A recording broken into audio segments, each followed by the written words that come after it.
நீங்க அப்படி போறவங்க யாராவது உங்களுக்கு கூப்பிட்டு உங்க கையில ஒரு 10 லட்சம் கொடுத்தாங்கன்னா வாங்கி வச்சுப்பீங்க. மேல ஒரு 10 லட்சம் கொடுத்தா பேக்ல இடம் இல்லை சார் வேணாம் அப்படின்னு சொல்லுவீங்களா?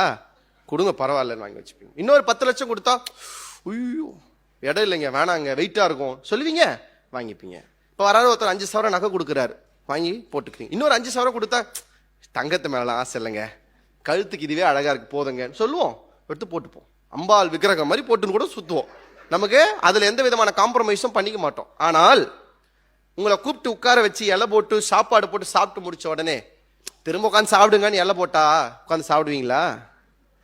மனிதன் போதும் என்று திருப்தி அடைகிற ஒரே விஷயம் பசியாறுதல் மட்டும்தான். வள்ளலார் நமக்கு சொல்லிக் கொடுத்த முதல் மிகப்பெரிய விஷயம் என்ன தெரியுமா?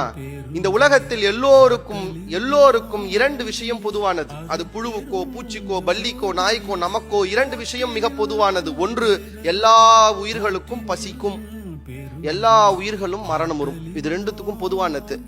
மரணத்தை தடுக்கிற வல்லமை உங்களுக்கோ எனக்கோ இல்லை. ஆனால் எல்லா உயிர்களின் பசியை தவிர்க்கின்ற வல்லமை மனிதர்கள் நமக்கு இருக்கிறது என்பதை நமக்கு ஞாபகப்படுத்தியவர் தான் வள்ளலார்.